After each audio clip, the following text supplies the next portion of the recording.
What's going on, everybody? My name is J Knows Tech, and today we are going to be taking a look at the PulsFire Surge, a new addition to the HyperX family and a big upgrade from the HyperX PulsFire gaming mouse.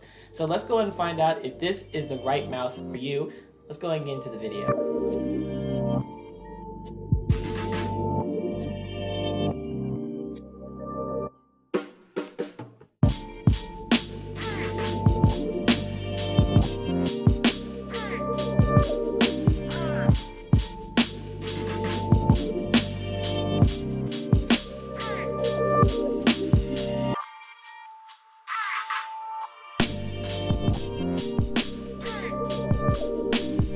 Alright, so taking a look at the design of the mouse, it is a compact mouse, so small to medium hands are going to be very well recommended for this mouse here. It is also going to be very lightweight, so it does have a little weight to it, but overall it does feel a little bit lighter than the Fanatic mouse that I used before.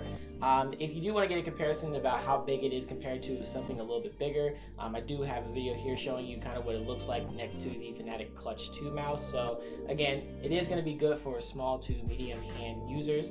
So overall, I will say that as far as the way it feels, it does feel pretty good. It is made out of a plastic build, so again, nothing too fancy. It's not made out of metal, but again, I do prefer this just because metal does is a little bit heavier than plastic, so it makes it a little bit tougher to use day-to-day usage and also for gameplay. Now, taking a look at the actual switches that it does use Armoron switches, which guarantees you for about 50 million clicks. So they did have really good feedback on them. They are a little bit louder than I personally like, but again, that is a personal preference. Your mile, of course, may vary, but overall, did have good feedback on them. I will say that the buttons on the side are a little caved in. I'm not really a big fan of them. I would have liked to see them a little bit more tactile and probably stand out just a little bit more because they are kind of pushed in a little bit, so you are able to accidentally just press them without even realizing it. So I would have definitely liked to see something there, and maybe even some grips on the side just to kind of hold it, because when you are playing games for extensive periods of time and you have, say for example, you have sweaty hands, you do have a tendency to have it slip on. Alright, so now we're going to go ahead and take a look at the cable on the HyperX PulsFire Surge. Now it does have a braided cable, which in my books does give it a thumbs up, so I do like the fact that they did implement that into this mouse. Cable does feel really nice, very durable, so have no really complaints there. I definitely always prefer having a braided cable over a plastic cable, just because they always seem to be that they'll be a little bit more durable, they'll last a little bit longer, they won't get damaged as easy. So good job on HyperX for adding that to it.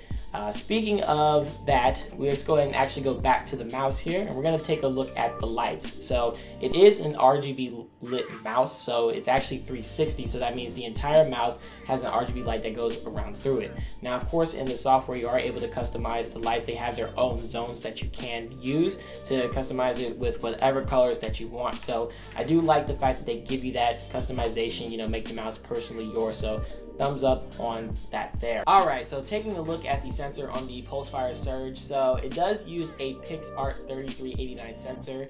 Now, if you guys saw my Fanatic Clutch 2 mouse review, I did say that that also used a PixArt sensor, and I thought that the sensor on that was really good. This one is also really good as well. Playing games like Overwatch and some Far Cry and even State of Decay 2, I didn't have any issues with any latency. The sensor was really good, very accurate when I was doing shots. So overall, I'm very, very happy with the sensor on here. Alright, so let's go ahead and talk about the overall experience using the mouse. Now, like I said, because it does have a small compact design, it did feel pretty good in my hand. Overall, the experience was good. There were a few issues though I did have with the mouse. Even though I do love braided cables, I do feel like the cable kind of put a little bit of weight on it versus the mouse itself. With the mouse being very light, it did feel like sometimes when I was moving the mouse up or pulling it up, that the cable kind of brought some weight down and was pulling it down, so I had to constantly pull the mouse forward towards me in order for me to be able to actually find a comfortable spot. So I do wish that they would have made the mouse just a little bit heavier to kind of balance that. But overall, it didn't really ruin the experience for me, but it did make it a little bit difficult, especially during competitive gameplay. It did make it a little bit tough to be able to use the mouse consistently.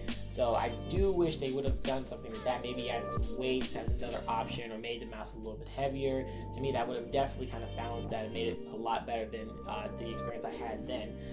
Also too, switches were overall really good. Like I said, using it for anything besides gaming, just for day-to-day use, I found it to be really nice as well. So I didn't have any issues with just regular day-to-day usage.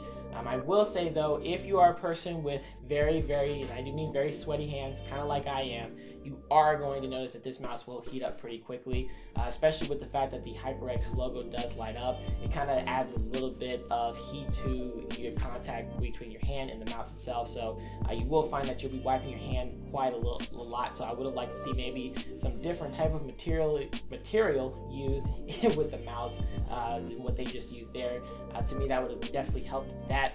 But overall, the experience was definitely okay. It wasn't the best experience I've had with a gaming mouse, but it wasn't the worst one. So I am happy to say that overall, it was a fairly decent experience. All right, so what do I think about the mouse overall? Well, I do think it does have some flaws there, but it definitely is a big step up from the PulsFire HyperX mouse that they had before.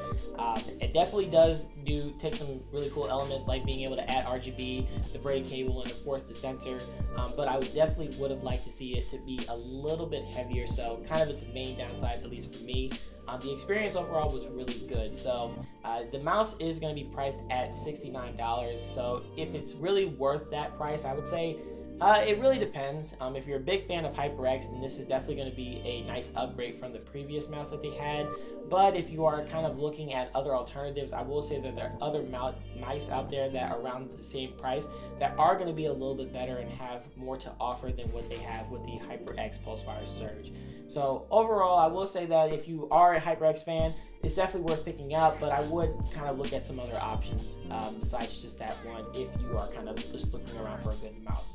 But overall, guys, thank you guys for joining me in this video. Let me know down in the comments if you guys want to see me compare the PulsFire Surge to the HyperX PulsFire, the old mouse. I definitely would love to do a comparison between those two.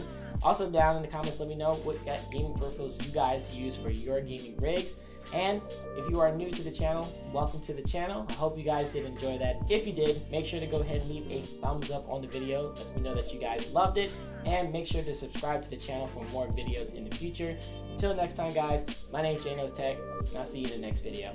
Stay techy.